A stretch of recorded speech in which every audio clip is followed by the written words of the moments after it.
Hi everyone, I'm Tina. This is To the Inner Wild. Thanks for stopping by and visiting my channel.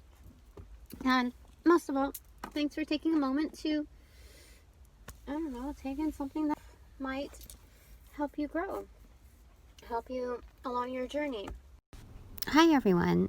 I recorded this video on October 5th, just about 2 months ago, and Spirit has been motioning me to finish this one in particular. I noticed since recording that other spiritualists were catching onto the message energetically and responded in their own ways to endorse each other's talents more openly.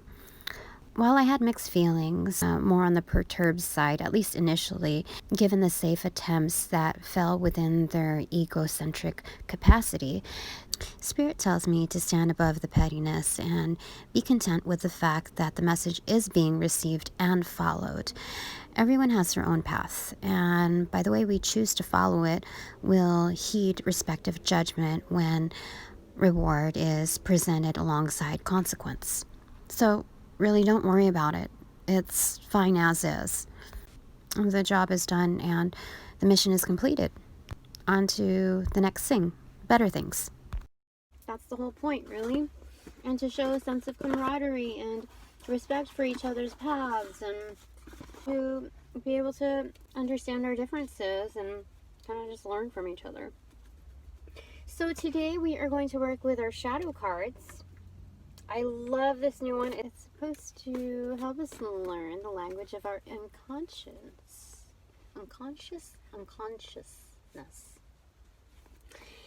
Anyway, today I have specific intention to do what's right for me, regardless of what's happening on the outskirts of my home, or outskirts of my own being. You know, in detoxing, we must also simplify, which compartmentalizations is often practiced in efforts to make things seem smaller and more digestible. However, the psychological pitfall of unintended adverse effects is the subject becomes less visible. While there may be legitimate reason to practice this, for example, internal damage control, it also serves as an excuse to find escape, overlooking its source while building resistance to a long-term approach. So anytime we box something in, we must always expect the potentiality of triggering volatility, especially with energy. To do so within ourselves as complex, interdependent beings, given the blending of our components, is restricting to the realm of possible solutions and conclusions, thus restrictive to our growth potential. Discernment to strategy, a method of approach to conflict resolution, should be in alignment with discernment of our investments, our own energy. Doesn't mean that you compartmentalize everything, but you let all the stuff that doesn't hold substance, let alone significance in your life. You know what? That's the thing. If something does not hold substance, integrity, authenticity. This holds true for people in your life, not just miscellaneous actions, gestures, intentions, or manifestations. So in life, we find ourselves having to let go. Sometimes it means goodbye for good, and sometimes it means goodbye for now. And that follows true also to our manifestations, that we must let go in order to make room for them to come in within its own unique blessing of truth. You see, it's the fact that we cannot rewrite history. Given our actions are manifested words written within the context of our free will, and that which we will come to receive. So we must let go of our expectations, as our limited perceptions are lost in worldly context when the universe processes our energy. In your life, have a specific purpose to elevate you, then it holds significance, but not priority. So I thought, let's go ahead and simplify. Oh, Spirit already wants to go ahead and talk to us. Okay, so the three cards that oh my gosh, okay, that we're going to work on is our soul, which is our soul purpose. I love it how it's almost like a mirror. The way it's presented to us is that it's a blank slate almost. So, what do you want to have reflected back onto you? Because only you controls you, unless you consent otherwise. So, what kind of a return are you seeking? Energetically, physically, and spiritually? Internally speaking, as well as externally. What are we going to have to confront? And then, how do we start that off? I like it, Spirit. Gonna make me cry again. Just kidding. Anyway, let's go ahead and take a moment to breathe, just ground ourselves. I have to give props to tarot readers to have taken on this trend, this chain effect, in a way that it is important to take a moment and just settle down. Just as if you were teaching a class. Settle down, kids. Let's go ahead and just take a moment, gather our bearings, and situate or resituate before we begin. Yes? And it takes me a lot to have to drop names, and when I say dropping names, it's not to gain credit, like to elevate myself, but to elevate others. It's quite the opposite. No, ironically, I had to edit out the name to protect myself energetically. Sometimes along the way, you find out who works against you, and you have to respond accordingly. This is an era of authenticity, a revelation of character, whether intentionally induced or not. So the question is, how do you act when you feel at a lack? That's exactly who you've become.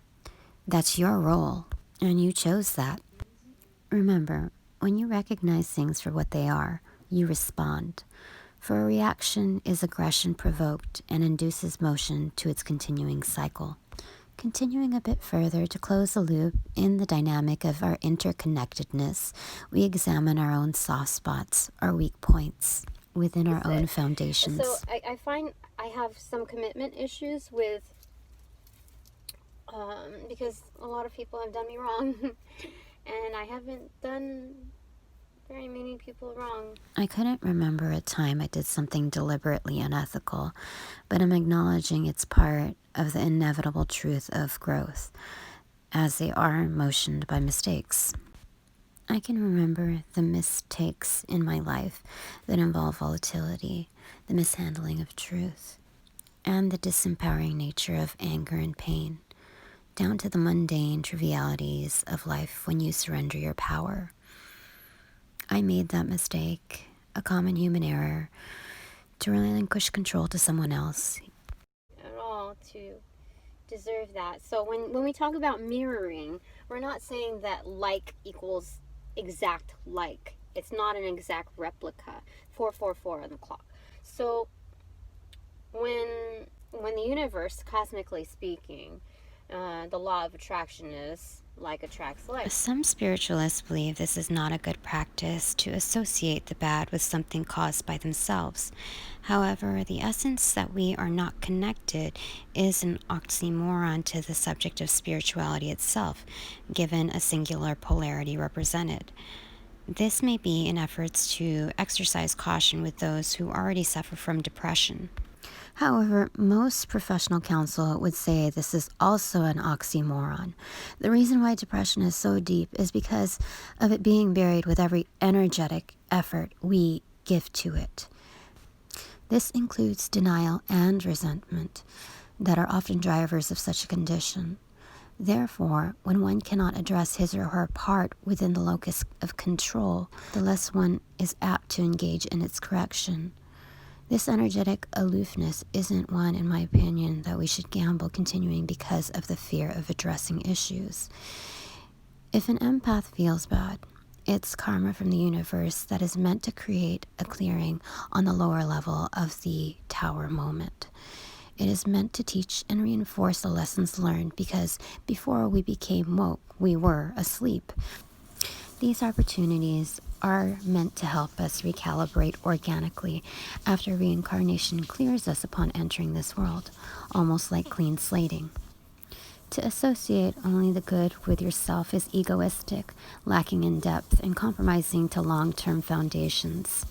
So in some energetic level, I have exhibited a certain quality, certain effects, certain gestures, certain behaviors that signal in this kind of attraction that people are doing me harm.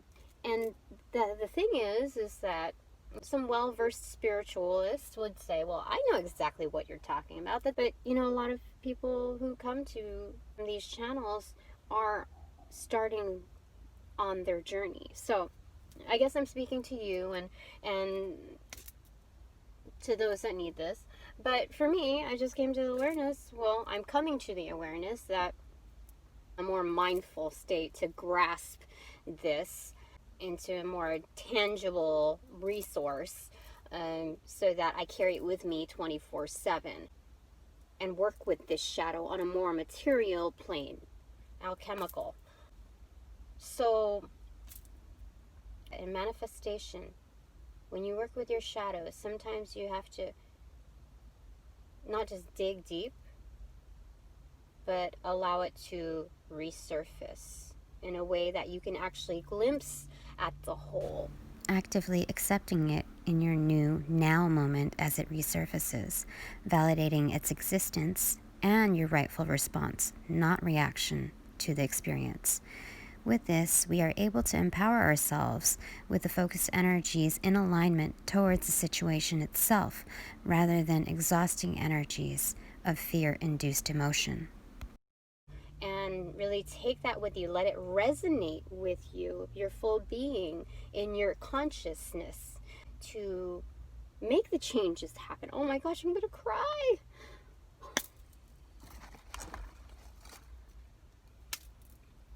Anyway, so consciousness, yes, to bring it into fuller awareness and understand that, okay, maybe I am not so good to myself.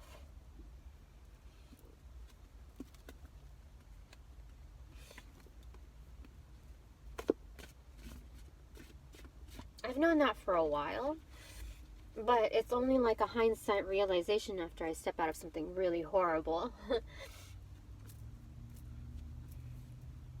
And I've stepped out many times to the point where my Empress energy has reduced me down to an isolated Queen of Swords, which is not so bad. Not so bad. But to stay within that energy is almost to become it, to transmute self into that state of mind. So, any pre-shuffle cards, Spirit, that come out, I feel like I'm just going to speak to it because I want to be definite about which one goes to which. I want to be very mindful of that selection process with you. Okay. All right. So I just had to speak it. Okay. So that's where I'm at right now. And it's funny. It's like the devil's your friend when you're complacent in your energies. Even if you're in transition on your road to recovery and you're making changes here and there, the most substantial ones where you actually are firm in your decisions is when the devil was like, we're not playing anymore. I'm going to show you the real me. I'm going to show you my real face and you're going to like it. I'm going to make you like it.